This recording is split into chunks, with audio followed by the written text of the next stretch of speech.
Have you ever watched these modern TV shows and started to notice that they all have the same kind of look about them? And even beyond that, they all have this same sort of feeling as well. Like you're being told exactly what to think and what to feel. Well, you're not alone. So today we're going to look at the Scrubs revival, one of my all time favorite series from the early 2000s, and maybe we can figure out why. Is it second monitor culture? Is it the industrialization of sitcoms? Is it even deeper than that? I can't believe people hang out at bowling alleys now. It's great. You surround yourself with some new friends, you say one clever thing, and you're in.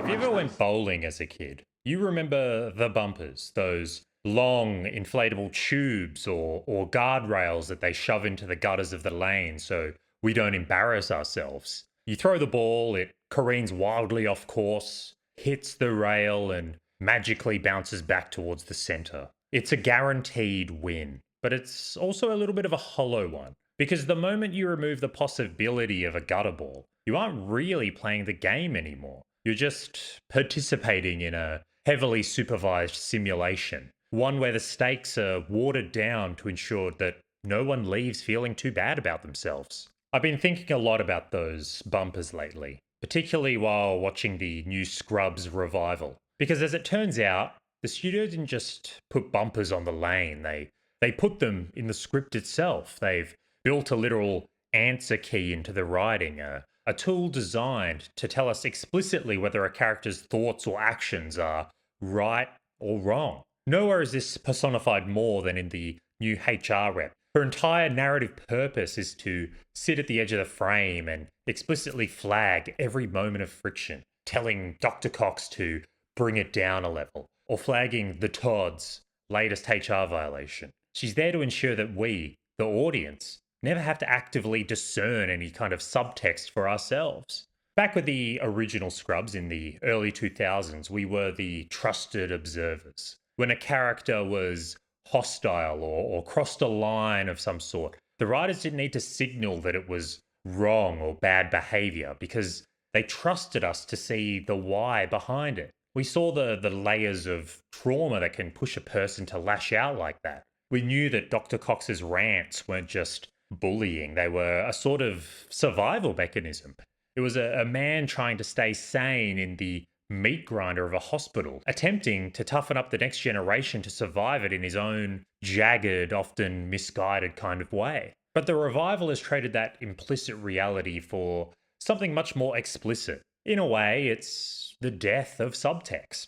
The moment a show stops trusting you to find your own way through the various emotional complexities at play and starts just telling you exactly how to feel. Now, whether this is a result of second monitor culture, where scripts are mandated to be made hyper explicit so that they can be followed while scrolling your phone or riding on the train, or just the misguided hand of a writer who doesn't trust the audience to think for themselves and get the message across that they want to get across. The result is the same. Because when every moral dilemma is handed to you with the answers already filled in, you don't have to struggle with it. You don't have to sit with it. And when you don't have to struggle or sit with a story, you don't internalize it. But before we get to the philosophy of the writing of these more modern day shows, which is really where the real damage is, we have to talk about the physical realities of the show.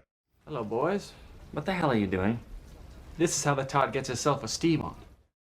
It's been over a decade since we last walked the halls of Sacred Heart. And look, the premise of bringing them back makes a certain sort of sense. JD is a private practice sellout, and Dr. Cox is a dinosaur trying to teach the modern batch of interns in a world that's completely passed him by. It promises a fresh take and a good amount of friction. But the second you press play on the revival, something feels a little bit off. Because before a single line of dialogue is even spoken, your brain starts to just reject the reality that you're seeing. To go back to our bowling alley analogy, it's like before you've even thrown the ball that they've overpolished the lane to some sort of surreal degree. The original Scrubs was shot on 16mm film in a real decommissioned hospital. The look was dingy, a little bit run down, a little bit harsh, but it had that 2000s grit. It had the texture you expect a hospital to have. The new one has that distinctively modern Ultra HD 4K sheen. Everything is perfectly lit.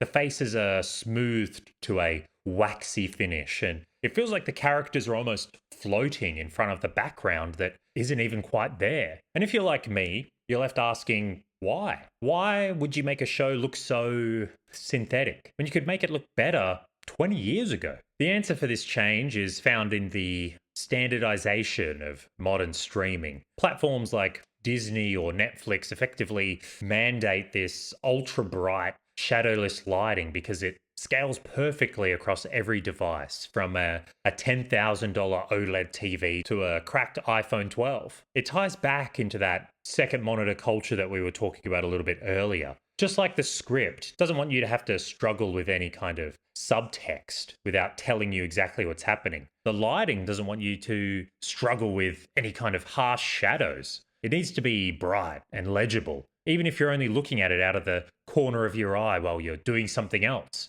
The result is a simple matter of efficiency over atmosphere. It gives the world of the Scrubs revival, especially being set in a hospital, kind of fake, waxy sheen over it. And this simulation of sorts doesn't just stop at the lighting. It's baked into the very way that these characters are even allowed to exist.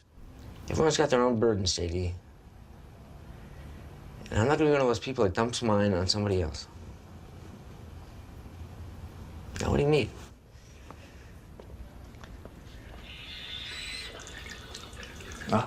Now, in the original Scrubs from the early 2000s, it held more of a mirror to reality, which I know sounds crazy for a show where the legal and business departments form a cappella group or the janitor builds a giant sandcastle in the hospital, but it was the emotions of the show.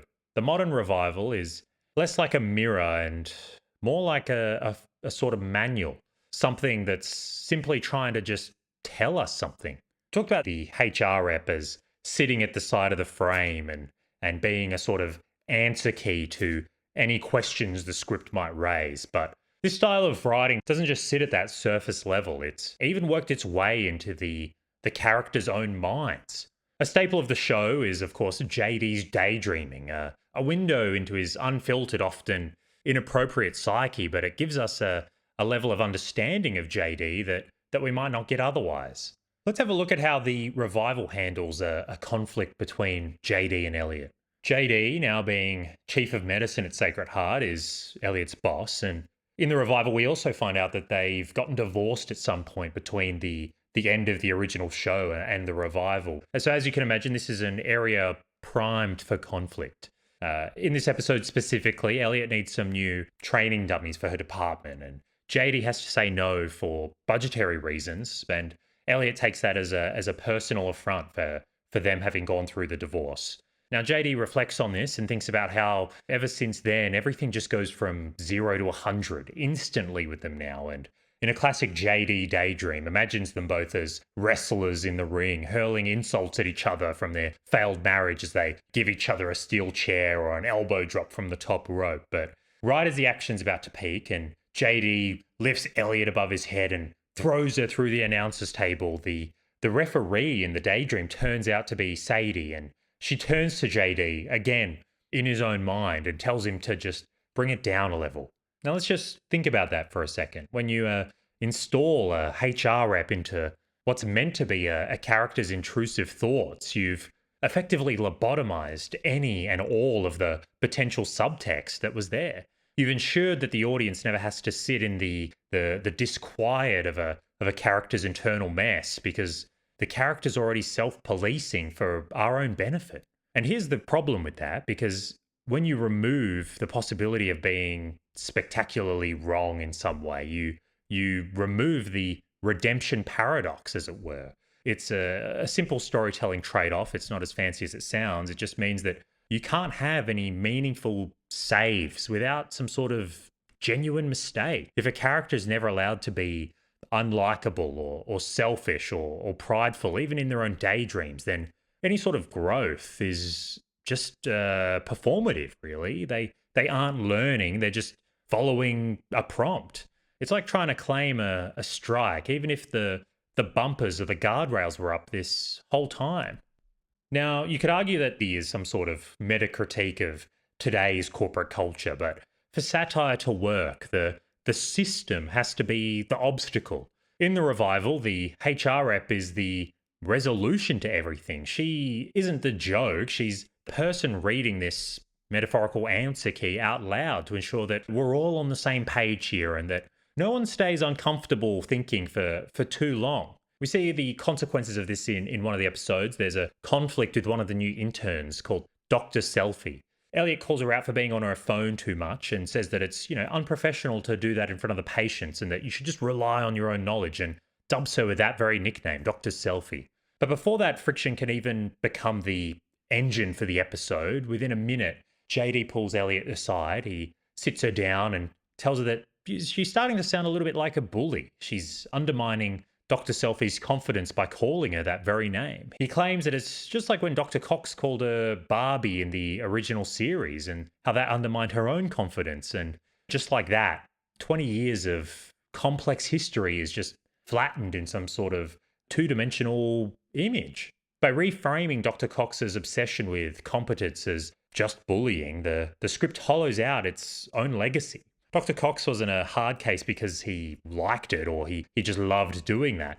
He was trying to forge doctors strong enough to survive a job where people die every single day, even if you do all the right things. In the original series, a conflict like the one between Elliot and Dr. Selfie would have eventually hit a wall. Her over-reliance on technology would have caused a real kind of stinging failure, but the revival is allergic to that kind of failure. Instead, she uses the patient's Instagram to find out the diagnosis within 5 minutes of runtime, which is, of course, exactly right, and shows it to Elliot, and Elliot immediately apologizes. They give a high five to each other, look directly into the camera and tell us, don't be mean to people just because they have different thought processes. They could turn out to be just as right as anyone else. Well, they don't really do that last part, but they might as well. But again, the problem is that you can't have this moment of profound realization if the character isn't allowed to be unlikable for even 20 minutes. You don't relate to characters because they're right. We relate to them because their failures feel like our own, because they're just battling a part of themselves that's fundamentally jagged, for lack of a better word. To understand why this loss of any sort of friction is so devastating, we have to look at one thing the revival is no longer allowed to have. Good read. Hey, newbie, this thing actually does matter, so tell me, were you completely honest with yourself? Yeah. Say it right into the camera there, hotshot.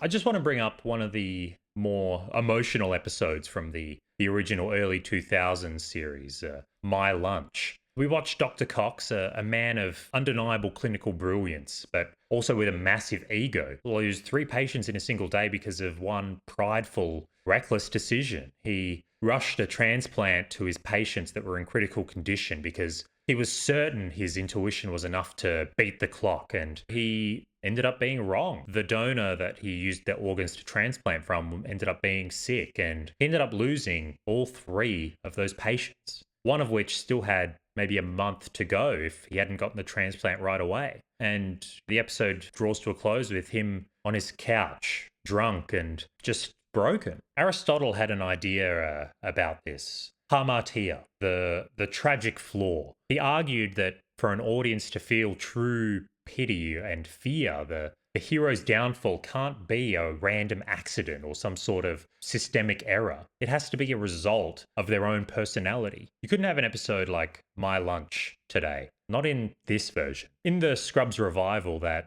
tragedy would be softened into a innocent mistake, a systemic error where the doctor was doing his best and the world just let him down, or some sort of random act. But when you replace Harmatia and in Dr. Cox's specific case, his arrogance with an accident, you lose that relatability. We don't relate to system errors. We relate to people who make the same prideful, messy mistakes that we do. The revival assumes that we're too fragile for that kind of culpability. It has It's replaced high stakes human failure with the safety of a simulation. When you erase any fundamental flaws from the characters, they stop feeling like people and they start instead feeling like cogs, units in a pristine, light drenched environment where everything's just explained away before you can feel the sting of it, let alone even think about it. The Scrubs revival, along with a lot of modern storytelling these days, has